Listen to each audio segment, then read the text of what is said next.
collectively worked with over 1,000 people with type 2 diabetes, and these are the 5 traits that those who successfully reverse the condition and get off medication have in common. Because I hate to break it to you, not everyone does. Hey, welcome to the Diabetes Remission Roadmap podcast with the two renegade pharmacists, Brian Bisher and Cory Jenks. You are listening to this because you are a person with type 2 diabetes who is committed and driven to breaking free from this diagnosis and creating a real, meaningful change in your health and life.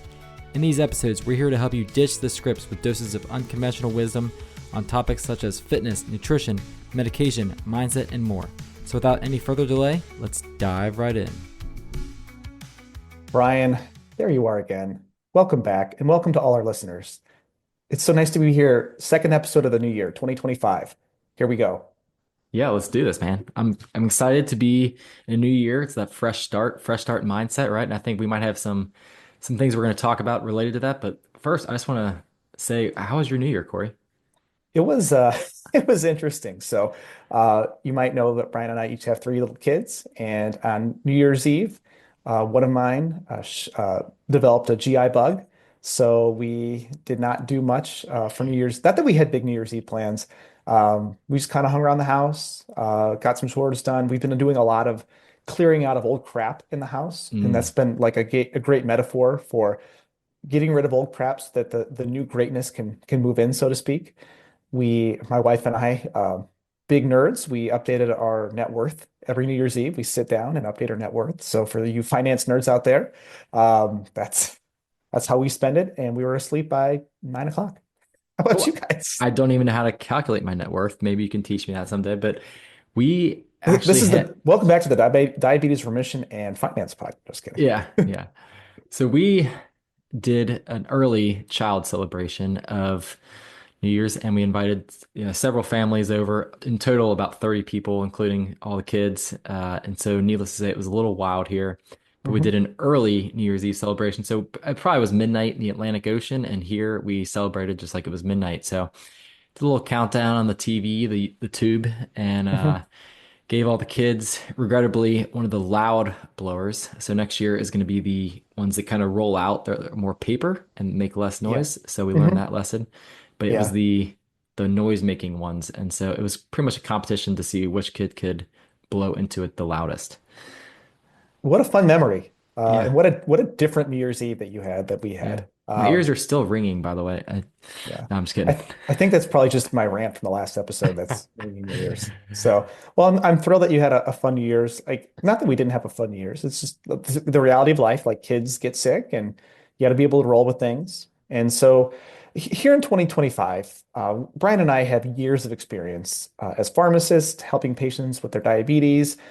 We've switched from the management to the reversal side of it because we know that management is BS and reversal is possible. And we wanted to, with the fresh year, fresh start, as pharmacists, we also like counting by fives. So it's sort of our specialty. Hey-oh, pharmacists listening will get that joke. Everyone else will not. And that's fine. I like a good inside joke. But we want to talk about the 5 things that people who reverse their diabetes do.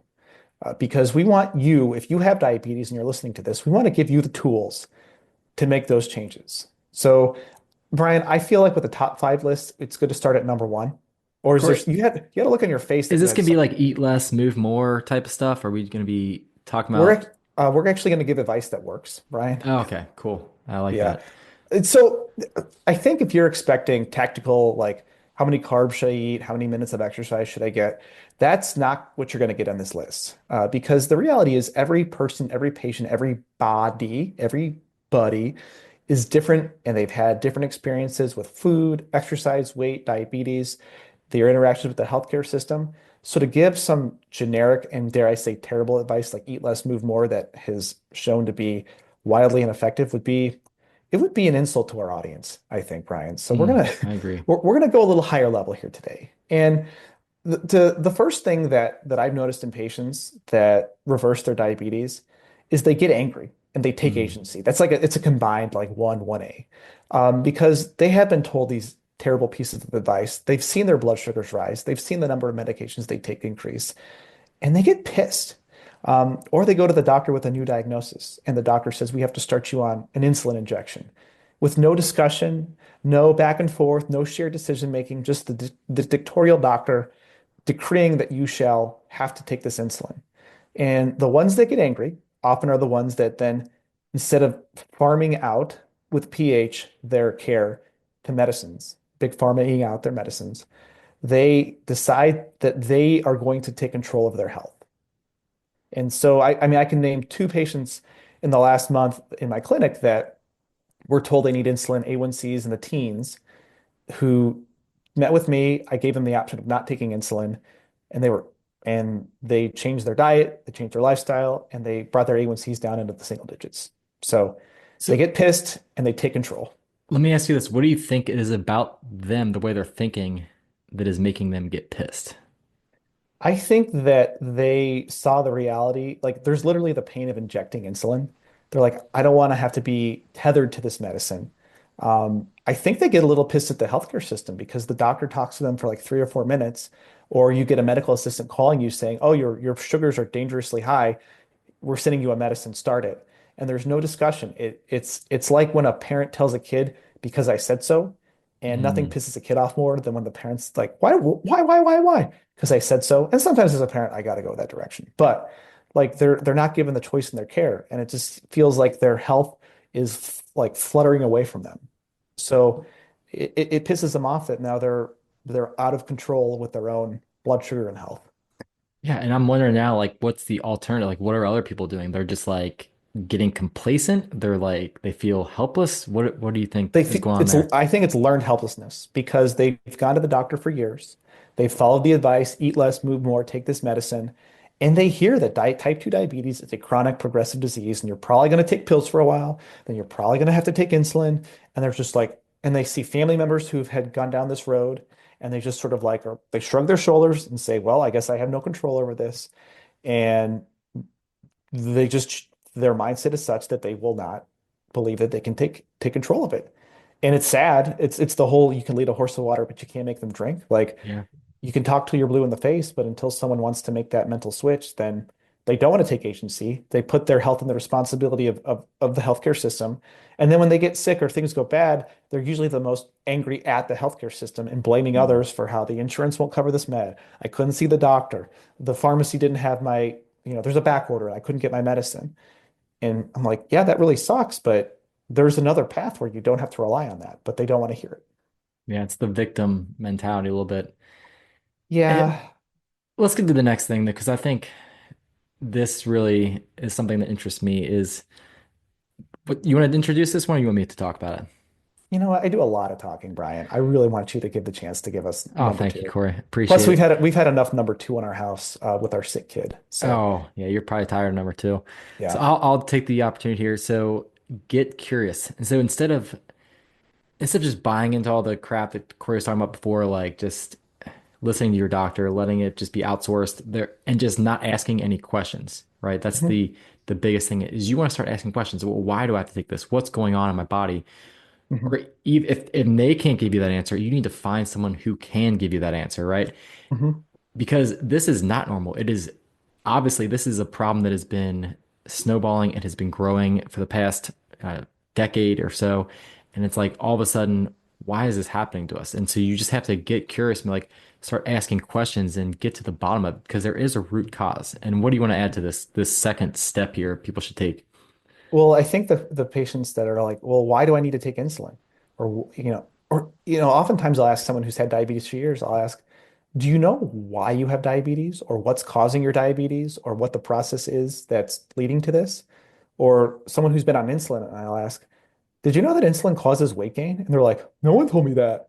And then they are like, well, what else? What else are they not telling me? And I think number two relates to number one in that they start to take agency and getting curious is a sort of pathway to agency of, if you're in a classroom and 97% of the people get a question wrong on the test, it's not the student's fault, it's the teacher's fault. And if they've been doing the same thing for years and not getting any different results, that's the definition of insanity. So they kind of oftentimes it's a I've tried everything else, I have nothing left to lose. I might as well try this like alternative way of doing things. Because like in fairness, like for years, our ADA standards of care, like you have a 2% remission rate of diabetes. That's a failure. That's the classroom where the teacher sucks. So they want to know like, well, I've been doing this, it's not working. I don't want to take like a lot of them are like very averse to medicines. They're like, what can I do to not take medicines? Mhm. And that's like a great hook to get them in like, all right, if you don't want to take medicines, I got this path. It's also not easy, but you get to own it. So That um and I'll say what curiousness leads to and questions lead to is awareness. And the number of times I've had a conversation with someone who's had been diagnosed with diabetes for years and years, and they're like, no one has ever told me exactly what's going on in my body. No one's ever explained it to me this way.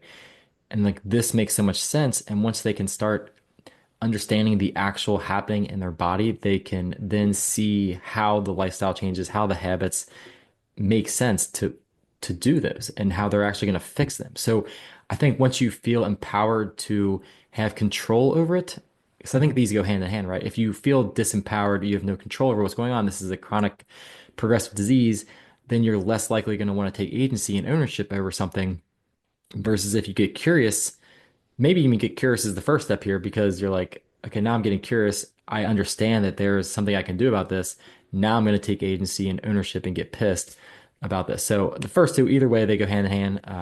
It doesn't this isn't in chronological order. These are Okay, just all right. five things. Yeah, I don't worry. Yeah, let's not hit perfect be the enemy of good here. If you do all these five things, I think you have a great chance of reversing diabetes. All right. We're going to number three here. And the line I hear from patients that makes me the most pissed off, I think, of almost Mm. anything a patient tells me is I've had diabetes for 30 years. I know my body. And like your A1C is 10, you're on 13 medicines, you're overweight, but I know myself. And so number three is get humble, to accept your humanity, to accept that you're imperfect. Because it's humbling to know that I mean, if your blood sugar's high, like you have failed to manage your blood sugar. Like you have. Like the healthcare system has failed you too, but like you have failed. And it's hard. It's hard to admit that we fail when we mess up. And we're both dads, we're both husbands, and we have to admit that we screw up all the time if we want to maintain a good relationship with our family. And it's hard. And I would say I think this is I'm not familiar with all of the 12 steps of the 12-step like alcoholic and AA program, but I think one of them is like submit to a higher power. And I think this is part of like that humility of admitting that you have not gotten the results you want and that someone else will have to help you. And that's our pride gets in the way. And like I said, like one of the biggest barriers, like the two kinds of patients are the ones who have no agency and are just like, I just have to have life happen to me. And the other ones are like, I know what I'm doing. Like, I don't think you do. If you did, you wouldn't be in my office. So, you got to get humble. And And that leads, oh, go ahead. no, no, please. I was saying that leads to the next one, but yeah, what being Uh, humble is really key to being open to trying new things, right? Like if you're like, okay, yeah. I don't have the answers. Obviously, I don't have the answers. I'm going to recognize that and own it. So I need to be willing to do something else, right? And Mhm. try and fail and learn and have that process over and over Which again. is number four. Be willing to Okay, try that's and number fail. four. Yeah. Yeah. And which is hard too. Like failure is not fun. But I would say that the process to diabetes remission, improving sugar, getting off meds, it's a lot like quitting cigarettes. There's a lot of food addiction, nicotine addiction. Like there's a lot of addiction and patterns that have to be broken. And it takes multiple attempts to quit smoking statistically. And for many people, it takes multiple attempts to get off their medicines and improve their blood sugar through lifestyle versus medicines. And it's hard. Like no one likes to get the F on the paper. But what we will say to you if you're trying and you're air quote failing is you're in the game. You're doing more than most people. And if you're in the game, like I think Derek Jeter talked about, if you want to hit the home run in the World Series, you have to be willing to strike out. And he's like, I struck out a bunch, I hit some home runs. And if you want to take back your health, you got to be willing to try and fail and iterate and figure out the path. And while Brian and I have not had to reverse diabetes in ourselves, we've been on our own health and fitness journey. And I would say I'm 38. Brian, you're like 22, right? You're baby. 35, 34. 30, basically 36. Okay. Well, I was looking at recently 11-year anniversary. Wife and I were looking at wedding pictures. She's like, you have more muscle and are better shape now at 38 than you were at 27. And it's been a trial, error, failure, iteration process. Different problems that we're trying to fix, but still the same idea of trying and failing. So, Yeah. and I've had many patients, like we just got through the holidays where They could be doing really well. They get to the holidays, and if they're like losing weight and then they don't like, I didn't lose any weight in the last month. I'm like, well, if you didn't gain weight over the holidays, you've won the game. Everyone else Yeah. gains 5 pounds. You didn't. Call it a win, right? So, um, let's get to number five here. And this really, I think, wraps all of these things together, and it's to get a guide or a coach, because we live in an obesogenic diabesogenic world. I was recently on gifted a Grubhub gift card, and I rarely eat out, and I was looking at restaurants you can get. Did you know you can get McDonald's Grubhubbed to your house? I'm No, such I a did not know dinosaur. that. That's crazy. That is not a good thing. Like you could literally get the poison delivered directly to your house without even having to like walk to your car to drive through. So it's a minefield of opportunities to slip up and fall off the path of remission. So you need a guide or a coach. This could be a doctor, it could be a literal health coach, it could be a nurse. For us, Brian and I, as pharmacists in our clinics, like I do a lot more of coaching than I do pharmacisting, I think sometimes. But and again, this is something that Brian and I have learned in our own personal lives with different things that we have been working through with our fitness, our business goals. Pharmacists are like fiercely alpha. Like I was sort of a like individualistic pharmacy student, kind of did things on my own. And the idea of having to have a mentor or a guide like was really foreign to me because like I've always just been able to do it by myself. But you could get to the finish line on your own, but if you want to get there faster with less tears, you got to have a guide. Yeah. Someone who can just see those obstacles, help you get through them, help you learn from uh the challenges you face, right? The learning, it's like Corey said, being in the game is about constantly learning and reflecting and failing because you're not going to be perfect on this and it's okay. So, Yeah. Well, and I find that in the conversations I have with patients, I will answer their excuse for not doing something before they say it. I'll cut them off at the pass. I'll be like, "Do you go out and walk?" "No, it's too hot." I'm like, "Do you watch TV?" "Oh yeah." I'm like, "Get up and walk in place." "Oh, I've never thought of that." I'm like, "Well, I've had this conversation 1,000 times. I've seen like there's always going to be a new pitfall, but the coach and the guide has seen it, done it, and will help you see it before it trips you up." And yeah. I'm going to make this meta for a second, Brian, because Hmm. these are the top five things that people who reverse their diabetes do. So, number one, get angry or take agency. Number two, get curious. Number three, get humble. Number four, be willing to try and fail. And number five, get a guide and a coach.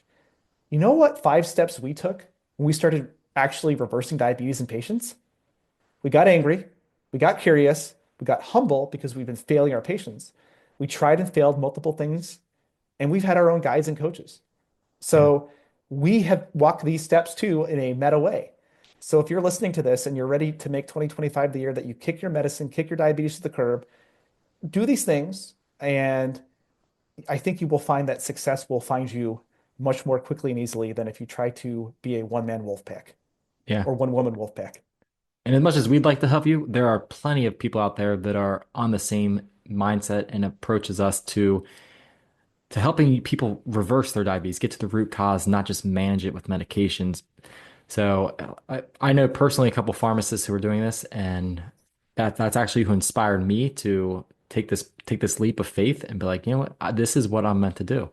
And Corey too. So we're in on this together, and we'd love to help you. But there obviously are plenty of people out there who are of the same mindset and approach as that we take. So Yeah, we we encourage you want to, you to, yeah, we just want you to succeed.